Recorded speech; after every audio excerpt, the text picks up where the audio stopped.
Welcome back to the show Pakistan आज रात। नाजरीन, आज बेनज़ीर भुट्टो की सालगिरह है जिसको मनाया भी एक तरह से काफ़ी हद तक गया है, लेकिन आज भी उनके जो जयाले हैं, जो आम आवाम है, वो ये सवाल ज़रूर करती है कि बेनज़ीर के कातिलों को गिरफ़्तार क्यों नहीं किया गया। और इस वक्त हम जो बात कर रहे हैं, जो बेनज़ीर भुट्टो के करीबी रिश्तेदार और जिनको फर्स्ट काज़न भी जुल्फ़िकार अली भुट्टो साहब का कहा जाता है, वो डेफिनेटली है वे मुमताज़ अली भुट्टो साहब। उनसे हम खुसूसी इसमें गुफ्तगू कर रहे हैं, बहुत सारी चीज़ों पर हमने उनसे बात भी की है। पीपल्स पार्टी और सदर आसिफ अली ज़रदारी के बारे में उनकी क्या राय थी वो भी आप तक पहुंचाई है। बेनज़ीर भुट्टो के कातिलों की गिरफ्तारी अब तक अमल में क्यों नहीं आई है उसकी पे भी उन्होंने अपनी राय दी है। अब हम उनसे उनके अपनी पार्टी जो उन्होंने बनाई सिंध नेशनल फ्रंट, उसके हवाले से भी कुछ बात करेंगे। मुमताज़ भुट्टो साहब, ये फरमाइएगा कि आखिर वो कौन सी वजूहात थी जो आपको, जिसने पीपल्स पार्टी से अलग किया और आपको एक अलहदा जमात बनाने पर मजबूर किया? अलग मैं नहीं हुआ पीपल्स पार्टी से, मुझे बेनज़ीर ने निकाल दिया था क्योंकि मैंने ये तजवीज़ दी कि हमें सूरत हाल पे नज़रसानी करनी चाहिए, गलत लोग नहीं उठाने चाहिए वगैरह वगैरह जो मैंने बताया है। तो उससे निकाला दिया बग़ैर नोटिस के। अखबार में ऐलान हुआ कि मुझे निकाला गया है पीपल्स पार्टी से, मैंने नहीं छोड़ी थी। दूसरा क्या था सवाल आपका? दूसरा मैं ये पूछ रही थी कि फिर सिंध नेशनल फ्रंट आपने बनाई और काफ़ी ज़्यादा फिर आप इल्ज़ामात कौम परस्त होने के लगे कि आप काफ़ी नेशनलिस्ट हैं, ये सभी इल्ज़ामात आप पे लगे साथ साथ। नहीं, नेशनलिस्ट तो लोग, मीडिया ने हमें नेशनल ज़बरदस्ती बनाया है। मेरा प्रोग्राम जो कॉन्फेडरेशन है वो वफाक का एक और रुख है और मेरा मौक़िफ़ ये है कि इस वायदे पे पाकिस्तान बना था। पाकिस्तान बनाने वालों ने करारदाद पाकिस्तान में अपनी तकरीरों में, दस्तावेज़ात में ये लिखा है कि पाकिस्तान के अंदर सूबे जो होंगे वो ख़ुद मुख्तियार और मुख्तदर होंगे। अब खुद मुख्तियार और मुख्तदर सूबे वफाकी निज़ाम में नहीं हो सकते, लेकिन वो सिर्फ कॉन्फेडरल निज़ाम में हो सकते हैं। तो मैंने ये तजवीज़ दी। आप कह रहे हैं कि मीडिया ने इल्ज़ाम लगाया आप पे नेशनलिस्ट होने का। आप खुद ये कह चुके हैं कि जब आपको चीफ मिनिस्टरशिप से हटाया गया तो उस वक्त एस्टेब्लिशमेंट का भी यही ख्याल था कि आप नेशनलिस्ट लीडर हैं, आप एक सूबे की बात करते हैं, मुल्क की बात नहीं करते। और अभी भी आपकी जो पार्टी है वो एथनिक पार्टी है, तो फिर नेशनलिस्ट होने का इल्ज़ाम आप पे क्यों ना लगाया जाए? नहीं, नेशनल लगाए, मुझे कोई परवाह नहीं है जो इल्ज़ाम लगाए, लेकिन हम तो जानते हैं कि हम क्या है।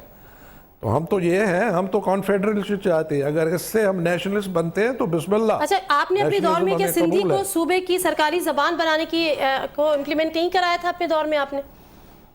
बिल्कुल, मुझे फ़ख्र है इस पर।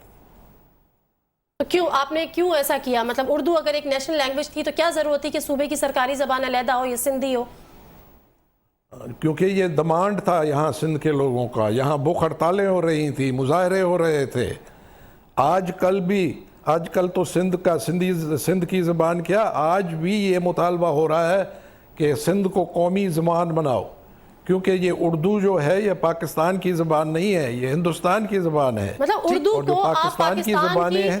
एक सेकेंड मुमताज़ भुट्टो साहब, आप उर्दू ज़बान को पाकिस्तान की कौमी ज़बान मानने से भी इनकार कर रहे हैं? नहीं, मैंने वो तो कबूल किया है, लेकिन नहीं, आपने कहा कि ये तो पाकिस्तान की ज़बान नहीं है, ये हिंदुस्तान की ज़बान थी। हाँ, लेकिन इसको हमने कबूल कर लिया है, हमने अपने कौमी ज़बान बना लिया है। इसलिए सिंध में बहुत से लोग कहते हैं कि सिंधी को कौमी ज़बान बनाओ।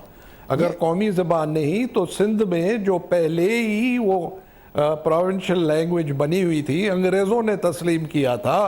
कोर्ट में सिंधी इस्तेमाल होती थी, रेवेन्यू रिकॉर्ड सिंधी में है, हर जगह ऑफिस में सिंधी इस्तेमाल होती।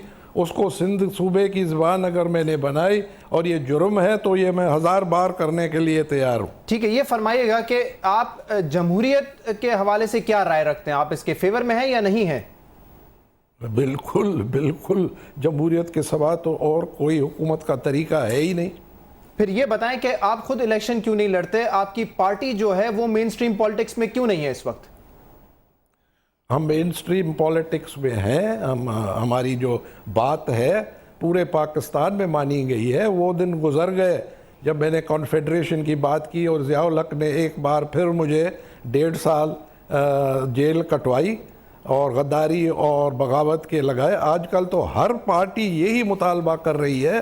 खुर्शहीद बेनज़ीर ये मुतालबा करके गई कि हालांकि उसने मुझे निकाल दिया था पार्टी से, आखिर जब यहाँ आई तो उन्होंने ख़ुद ये मुतालबा किया कि सूबों को हकूक दिए जाए, सूबों के गले में से हाथ ठीक है, निकाला आप जाए, बात करते हैं सूबों को कन्फेडरेशन की ज्यादा और आप कह रहे हैं कि अख्तियारात ये दिए जाए। सूबों को हकूक दिए भी जा रहे हैं। आखिरी दफा आपकी पार्टी ने इलेक्शन कब लड़ा था?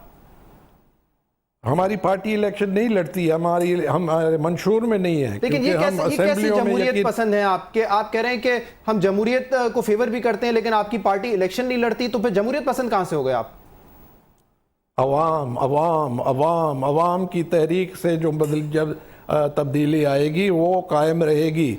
यहाँ तो असेंबलियों को तो हुक्मरान इस्तेमाल कर रहे हैं।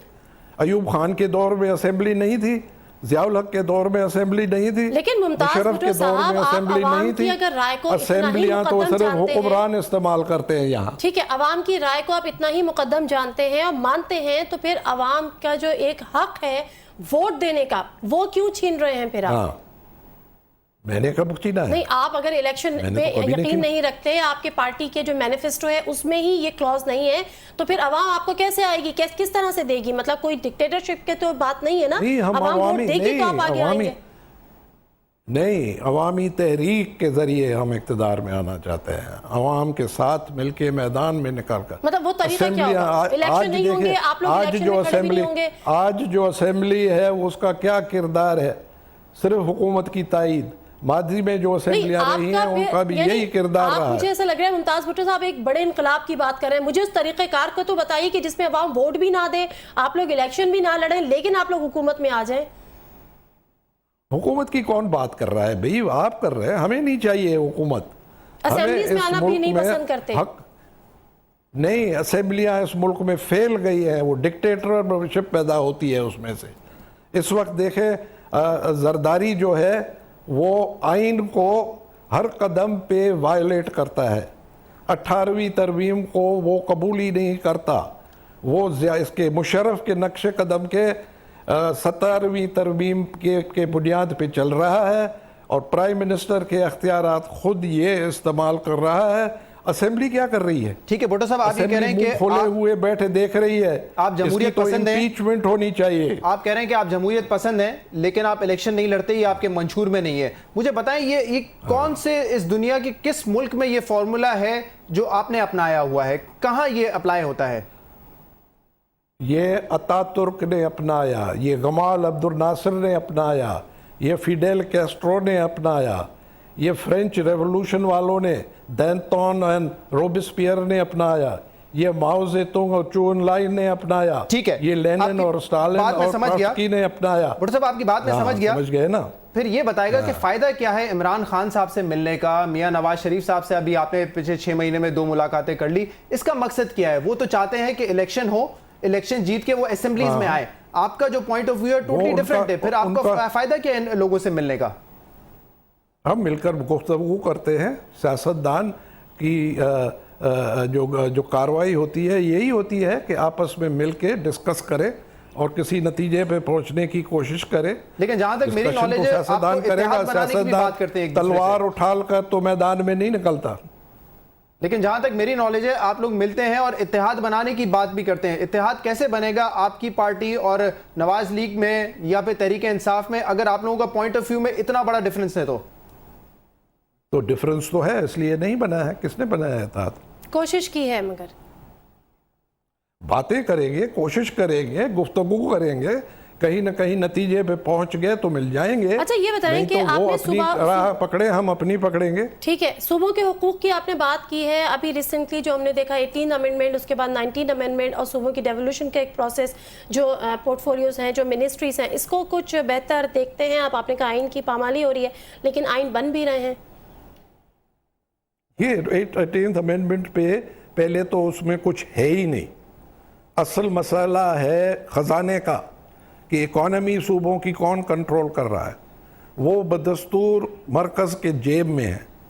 बाकी इधर उधर के पागल खाने, ये तालीम, ये फलां ठींगड़ा अगर सूबों को दे दिया तो वो तो और भी उन पे बोझ डाल गया है। उससे क्या मिलता है सूबों को? मतलब आप कह रहे हैं और उस पर अमल भी नहीं। 18वीं तरमीम पे अभी जवाब तो देने दें ना, सवाल पूछते हैं तो 18वीं तरमीम में तो अमल ही नहीं हुआ। कोई अमल नहीं करता। खुद जरदारी उस पर अमल नहीं कर रहा है। जरदारी वो अख्तियार इस्तेमाल कर रहा है जो 17वीं तरमीम के तहत मुशर्रफ करता था। ये बगैर यूनिफॉर्म के मुशर्रफ बैठा हुआ है। मुमताज भुट्टो और साहब, आपने असेंबली कहा कि खामोश तमाशाई बनी हुई है। अच्छा, आइन पर जरदारी साहब अमल नहीं कर रहे, लेकिन हमने ये देखा है कि आज हमें पहले तो इंतज़ार था, हम ये सोचते रहे कि आज फिर एक आसिफ अली जरदारी साहब की एक जारहाना तकरीर हमारे सामने आएगी, लेकिन क्या किया जाए लाहौर हाई कोर्ट के उस फैसले का जिसमें उन्होंने कहा कि सदर सियासी नहीं होना चाहिए, सदर 2 ओहदे नहीं रख सकता। इस पर तो सदर साहब ने मानी है ना उनकी बात। आज देखें कोई तकरीर नहीं की उन्होंने, सियासी कहाँ मानी है, कोई सियासी सरगर्मियां उनकी, कोई सियासी तकरीर नहीं की उन्होंने। भाई इस्तीफा दे ना, सियासी घर में वो सदर लगा हुआ है, पीपल्स पार्टी का प्रेसिडेंट है, चेयरमैन है, फौरन इस्तीफा देनी चाहिए। अच्छा, तो अब आपका मुतालबा ये है कि सदर आसिफ अली जरदारी को इस्तीफा दे देना चाहिए? बिल्कुल, कोर्ट की ये जजमेंट है कि 2 ओहदे वो नहीं रख सकता, सियासी ओहदे नहीं रख सकता, आइन की खिलाफ वर्जी है। अच्छा, मुल्क की सदारत से दे इस्तीफा या पार्टी के को चेयरमैनशिप की से दे? वो उनकी मर्जी, लेकिन दोनों नहीं रख सकते। ठीक है, ये कोर्ट की फतवा है, ये आइन का असूल है। मोहतरमा की शहादत के बाद आपने कहा था अब सिर्फ मियां नवाज शरीफ एक ऐसे लीडर हैं जो कि आखिरी उम्मीद है अवाम के लिए, और ये बात आपने कही थी गालिबन मिड 2008 में। अब 2-2.5 साल गुजर जाने के बाद कैसा देखते हैं आप मियां साहब की सियासत को? क्या सही सिमत में जा रही है उनकी मैंने सियासत? ये कभी नहीं कहा, कभी नहीं कहा मैंने, ये कभी नहीं कहा। मई 19 द नेशन की ये खबर है, उसको मैं कोट कर रहा हूं, जिसमें हेडलाइन लगी हुई थी कि आपने कहा है कि मियां नवाज शरीफ आखिरी उम्मीद हैं इस कौम के लिए। कभी नहीं कहा मैंने, नहीं कहा, ये आपने गलत खबर है, ये गलत खबर। बहुत शुक्रिया मुमताज़ अली भुट्टो साहब हमें ज्वाइन करने का पाकिस्तान आज रात में। और नाज़रीन, हम बात कर रहे हैं नेशनल फ्रंट के जो सदर हैं मुमताज़ भुट्टो साहब, और उनके साथ हमने काफ़ी मौज़ूआत पे बात की। हम जानने की कोशिश ये भी कर रहे थे कि कौन सी ऐसी वजूहत हैं जो मोहतरमा बेनज़ीर भुट्टो के कातलों को अभी तक गिरफ्तार नहीं कर सकें, कौन सी ऐसी वजूहत हो सकेंगी जिसकी बिना पे हमारे जो कौम का मुस्तक़बिल है, जो पाकिस्तान का सियासी मुस्तक़बिल है, वो आने वाले वक्त में बिलावल भुट्टो जरदारी के हाथों में हो सकेगा। नाज़रीन, फीडबैक के लिए आप हमें ईमेल कर सकते हैं par@cnbcpakistan.com पर। फिलहाल शो से नादिया मिर्ज़ा और शहजाद इकबाल को इजाज़त दीजिए। अल्लाह हाफ़िज़।